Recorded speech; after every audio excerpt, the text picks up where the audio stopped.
আসসালামু আলাইকুম এভরিওয়ান, আশা করি সবাই অনেক ভালো আছেন। এই ডেজার্টটি দেখতে যেমন লোভনীয় হয়েছে, খেতেও মাশাআল্লাহ অনেক মজা হয়েছে।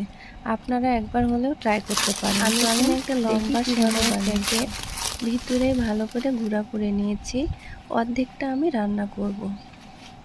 প্রথমে আমি 2 টেবিল চামচ ঘি দিয়ে দিলাম। এখন সেমাইটাকে ভালো করে ভেজে নেব। কালারটা চেঞ্জ না হওয়া পর্যন্ত আমি এটাকে ভেজে নিচ্ছি।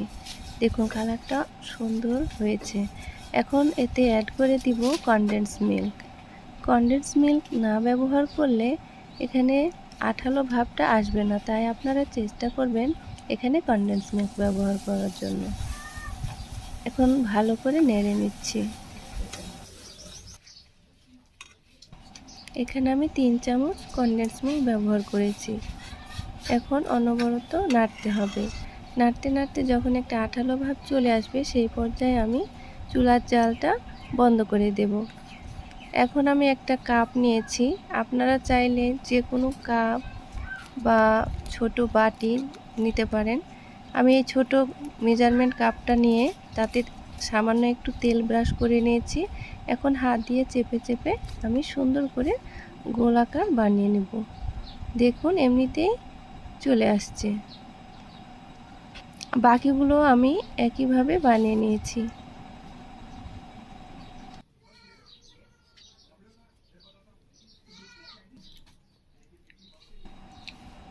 এখন সেমাইয়ের উপরে দেওয়ার জন্য যে পুরটা লাগবে সেটা এখন বানিয়ে নিব।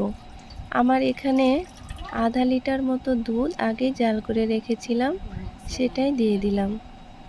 এতে অ্যাড করে নিব 2 চামচ কর্নফ্লাওয়ার এবং 1 চামচ কাস্টার্ড পাউডার। মিশ্রণটাকে ভালো করে নিয়ে দুধে দিয়ে দিলাম। এরপর দিয়ে দিচ্ছি কনডেন্স মিল্ক। আপনারা চাইলে এখানে শুধু চিনি দিতে পারেন, তবে আমি বেশি মিষ্টি পছন্দ করি, তাই কনডেন্স মিল্ক এবং চিনি দুটোই ব্যবহার করেছি। এখন গ্যাসটা অন করে দিয়ে অনবরত নাড়তে হবে। দেখুন এরকম যখন একটা কনসিস্টেন্সি চলে আসবে সেই পর্যায়ে আমি চুলাটাকে বন্ধ করে দিব। এটা ঠান্ডা হলে আরও অনেক ঘন হয়ে যাবে।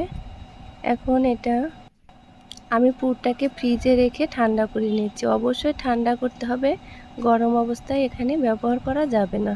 গরম অবস্থায় ব্যবহার করলে সেমাইয়ের যে খাঁচাটা তৈরি করেছি সেটা ভেঙে যাবে। এরপর কিছু চীনাবাদাম দিয়ে উপরে গার্নিশ করে নিয়েছি। আশা করছি সবার অনেক